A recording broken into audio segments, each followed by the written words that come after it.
Hello दोस्तों, hi नमस्कार। Welcome to my YouTube channel let's do and learn. आप सभी का मैं बहुत बहुत स्वागत करती हूँ। और आज मैं ये जो क्लास लेके आई हूँ ये हमारी जीके की क्लास है। और उम्मीद करती हूँ जीके का जो कल का सेशन था आपको पसंद आया होगा, और उसी के अकॉर्डिंग आज मैं नया सेशन जीके का लेकर यहाँ पर आई हूँ आप सभी के लिए। जो भी कॉम्पिटिटिव एग्ज़ाम्स की तैयारी कर रहे हैं उन सभी के लिए बहुत ही हेल्पफुल होगा, ऐसा मेरा प्रयास है। आइए चलते हैं क्वेश्चन नंबर 1 की तरफ। और क्वेश्चन नंबर 1 क्या कहता है तो जानते हैं।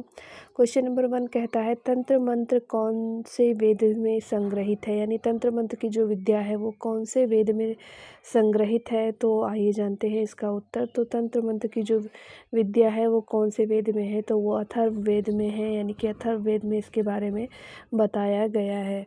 गाइस, जिन लोगों ने हमारे यूट्यूब चैनल को सब्सक्राइब नहीं किया है उन सभी से रिक्वेस्ट है, प्लीज़ हमारे यूट्यूब चैनल को सब्सक्राइब कर लें, बेल आइकॉन भी प्रेस करें, ऑल वाली प्रेस करें, ताकि सभी नोटिफिकेशंस आपको मिल सकें। गाइस, आइए चलते हैं क्वेश्चन नंबर 2 पर। क्वेश्चन नंबर 2 क्या कहता है, ये कहता है गायत्री मंत्र कौन से वेद से लिया गया है। तो गाइस, हमें बताना है कि गायत्री मंत्र कौन से वेद से लिया गया है। तो इसका जो सही उत्तर होगा वो होगा हमारा ऋग्वेद। यानी गायत्री मंत्र जो वेद से लिया गया है उसका नाम है ऋग्वेद। ऋग्वेद से लिया गया है ये। आइए चलते हैं क्वेश्चन नंबर 3 की ओर। क्वेश्चन नंबर 3 क्या कहता है, तो क्वेश्चन नंबर 3 कहता है कि महाभारत का अन्य नाम क्या है। तो महाभारत का जो अन्य नाम क्या है, हो सकता है इनमें से बहुत सारे क्वेश्चंस के आंसर आपको पहले से पता हो, लेकिन मैं ये अभी जो स्टार्टिंग में थोड़ा सा आसान आसान क्वेश्चन ला रही हूँ ताकि आप सबका पढ़ने के लिए रुझान हो सके। इसलिए मैं थोड़ा सा इजी क्वेश्चन ला रही हूँ, धीरे धीरे फिर इसका पैटर्न मैं बदलती रहूँगी। तो उम्मीद करती हूँ ये सेशन आपको समझ में आएगा, और अपने कमेंट और सुझाव हमें ज़रूर बताएं। आइए चलते हैं क्वेश्चन नंबर 3 की ओर। तो क्वेश्चन नंबर 3 क्या कहता है, महाभारत का अन्य नाम क्या है। तो महाभारत का अन्य नाम है जय संहिता। तो इसका जो उत्तर होगा वो होगा जय संहिता। यानी जय संहिता को हम महाभारत के नाम से जानते हैं, या फिर इसका ये दूसरा नाम है। आइए चलते हैं क्वेश्चन नंबर 4 की ओर। गाइस, क्वेश्चन नंबर 4 क्या कहता है, क्वेश्चन नंबर 4 कहता है कि बौद्ध धर्म के त्रिरत्न क्या हैं। तो बौद्ध धर्म के त्रिरत्न यानी 3 ऐसे रत्न जो बौद्ध धर्म के हैं वो क्या हैं, ये बताने हैं। तो इसका जो उत्तर होगा, इसका उत्तर है हमारा बुद्ध, धम्म और संघ। बुद्ध, धम्म, संघ, ये बौद्ध धर्म के 3 रत्न हैं, त्रिरत्न हैं। इनको 3 रत्नों में काउंट करते हैं। आइए चलते हैं क्वेश्चन नंबर 5 की ओर। क्वेश्चन नंबर 5 सेज दैट विश्व में मैंग्रोव वनों का सबसे बड़ा क्षेत्र कौन सा है। तो विश्व में मैंग्रोव वनों का सबसे बड़ा जो क्षेत्र है वो कौन सा है। तो इसका जो उत्तर होगा वो है हमारा सुंदरवन। यानी सुंदरवन इसका सबसे बड़ा क्षेत्र है मैंग्रोव वनों का विश्व में। आइए चलते हैं अगले क्वेश्चन पर। अगला क्वेश्चन है हमारा, रेशम उत्पादन कहाँ से प्रारंभ हुआ। तो सबसे पहले रेशम का उत्पादन कहाँ स्टार्ट हुआ, कहाँ से प्रारंभ हुआ, इसका इतिहास कहाँ से शुरू हुआ। तो इसका जो इतिहास शुरू हुआ वो हमारा, इसका जो उत्तर है वो होगा चीन से, यानी चाइना से शुरू हुआ था ये रेशम उत्पादन। आइए चलते हैं क्वेश्चन नंबर 7 की ओर। क्वेश्चन नंबर 7 क्या कहता है, ये कहता है कि नोबेल पुरस्कार पाने वाले पहले भारतीय कौन है। तो नोबेल पुरस्कार को पाने वाले पहले जो भारतीय हैं उनका क्या नाम है, ये हमें बताना है। तो नोबेल पुरस्कार पाने वाले जो पहले भारतीय हैं उनका नाम है रविंद्रनाथ टैगोर। यानी इनका नाम है रविंद्रनाथ टैगोर। आइए चलते हैं प्रश्न नंबर 8 की ओर। प्रश्न नंबर 8 क्या कहता है, प्रश्न नंबर 8 कहता है कि पिग्मी जनजाति का निवास क्षेत्र कहाँ है। पिग्मी जनजाति का जो निवास क्षेत्र है वो कहाँ पर है। तो पिग्मी जनजाति का जो निवास क्षेत्र है वो इसका सही उत्तर जो होगा वो होगा कांगो बेसिन। यानी कांगो बेसिन में पिग्मी जनजाति का निवास क्षेत्र है। आइए चलते हैं अगले प्रश्न पर। अगला प्रश्न हमारा कहता है कि ब्राह्मणों पर जजिया कर लगाने वाला पहला मुस्लिम शासक कौन था। तो ब्राह्मणों पर जो जजिया कर लगाया था ये कर था जिसका नाम था जजिया कर, और ये ब्राह्मण को देना होता था। तो ये जो लगाया था किसके द्वारा, कौन से मुस्लिम शासक के द्वारा पहली बार लगाया गया था। तो पहली बार सबसे पहले किसने लगाया था, तो ये लगाया था फिरोज शाह तुगलक ने यानी तुगलक वंश के फिरोज शाह तुगलक ने ब्राह्मणों पर जजिया कर लगाया था। आइए चलते हैं अगले प्रश्न पर। और अगला प्रश्न है हमारा, अशोक चक्र पाने वाली पहली जो महिला थी वो कौन थी? तो अशोक चक्र पाने वाली जो पहली वीर महिला थी उनका नाम था नीरजा भनोट। आपने एक मूवी भी देखी होगी नीरजा।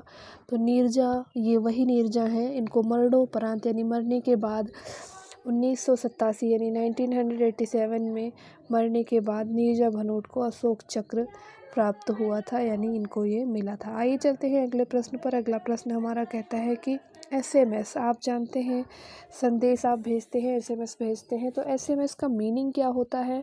तो ये हमें बताना है। तो SMS का जो फुल फॉर्म होता है, इसका जो मीनिंग होता है वो होता है शॉर्ट मैसेजिंग सर्विस। यानी शॉर्ट, छोटी सी बात अगर आपको कहनी होती तो वो आप मैसेज के थ्रू कर देते हैं। इसका पूरा नाम है शॉर्ट मैसेजिंग सर्विस, SMS का पूरा नाम है।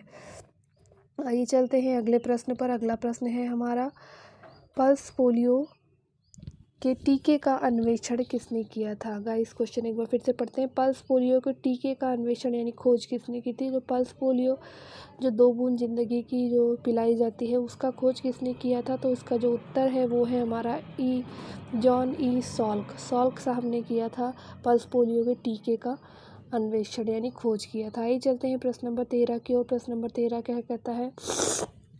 प्रश्न नंबर 13 कहता है कि भारतीय संविधान संशोधन प्रक्रिया कहाँ से ली गई है? तो भारतीय संविधान यानी भारतीय संविधान में अगर कोई संशोधन किया जाता है तो ये प्रक्रिया कहाँ से ली गई है, कहाँ के संविधान से उठाई गई है? तो ये दक्षिण अफ्रीका के संविधान से ली गई है और अपने संविधान में ऐड की गई है। यानी भारतीय संविधान में अगर कोई संशोधन करना होता है तो यहाँ से हम करते हैं। और ये जो लिया गया है नियम, ये कहाँ से लिया गया है? तो ये दक्षिण अफ्रीका से लिया गया है। आइए चलते हैं क्वेश्चन नंबर 14 की ओर। क्वेश्चन नंबर 14 क्या कहता है? ये कहता है कि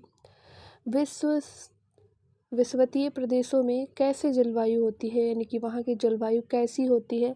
तो विषुवतीय प्रदेशों में जलवायु कैसी होती है? तो वहाँ की जो जलवायु होती है इसका उत्तर होगा गर्म और आर्द्र जलवायु।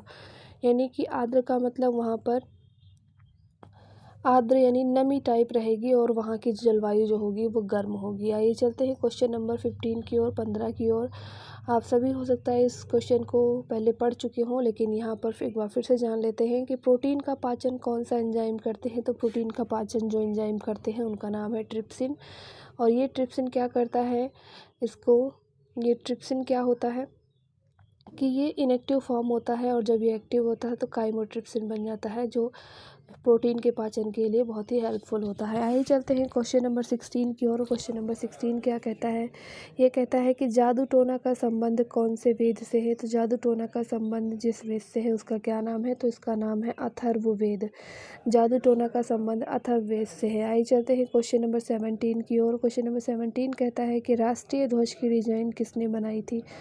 तो जो राष्ट्रीय ध्वज है हमारा यानी झंडा है, उसका जो डिज़ाइन था किसने बनाया था? तो इस डिज़ाइन बनाने वाले थे पिंगली वेंकैया। पिंगली वेंकैया, ध्यान से इनका नाम पढ़िएगा, पिंगली नाम है। पिंगली वेंकैया ने इसको डिज़ाइन किया था हमारे राष्ट्रीय ध्वज को। आइए चलते हैं क्वेश्चन नंबर 18 की ओर। क्वेश्चन नंबर 18 कहता है कि चंद्रबरदाई ने पृथ्वीराज रासो को किस भाषा में लिखा था? पृथ्वीराज रासो एक का है महाकाव्य है और इसकी जो रचना की थी वो किसने की थी? चंद्रबरदाई ने की थी। चंद्रबरदाई द्वारा ये रचित है पृथ्वीराज रासो। और ये किस भाषा में लिखी गई है, ये हमारा क्वेश्चन है। तो ये लिखी गई है ब्रज भाषा में, यानी ये ब्रज भाषा में लिखी गई लेख है। आइए चलते हैं क्वेश्चन नंबर 19 की ओर। क्वेश्चन नंबर 19 क्या कहता है? ये कहता है कि टमाटर का रंग किसके कारण लाल होता है? तो टमाटर का जो लाल रंग है वो किसके कारण होता है? तो उसमें जो पिगमेंट पाया जाता है, जो वर्णक पाया जाता है, उसका नाम है लाइकोपीन। लाइकोपीन की वजह से टमाटर का रंग लाल होता है। आइए चलते हैं आज के अंतिम प्रश्न पर, जो कि हमारा है क्वेश्चन नंबर 20 यानी टॉप 20 जीके के क्वेश्चंस में लेके यहाँ पर आई थी। तो जो सबसे बड़ी जीवित स्तनपायी है, तो स्तनपायी की स्पेलिंग यहाँ पर पाई ये वाला होगा, स्तनपायी, ये गलत मिसप्रिंट हो गया है। तो स्तनपायी जो सबसे बड़ा है वो कौन सा है? तो उसका उत्तर है नीला व्हेल। नीला व्हेल। उम्मीद करती हूँ आपको आज का ये सेशन पसंद आया होगा, और अगर आपको हमारी वीडियो पसंद आई हो तो हमारी वीडियो पर लाइक करें, शेयर करें और अपने कमेंट करके सुझाव हमें ज़रूर बताएं। कोई क्वेश्चंस हो, कोई क्वेरी हो तो वो भी आप हमें कमेंट करके पूछ सकते हैं। और गाइस ऐसी ही जानकारी भरी वीडियोज़ के लिए आपको हमारे साथ बने रहना होगा। हमारे YouTube channel let's do and learn को सब्सक्राइब कर लें, दोस्तों को शेयर कर दें ताकि वो भी हमारे चैनल के साथ जुड़ सके। Thank you for watching, have a nice day, take care.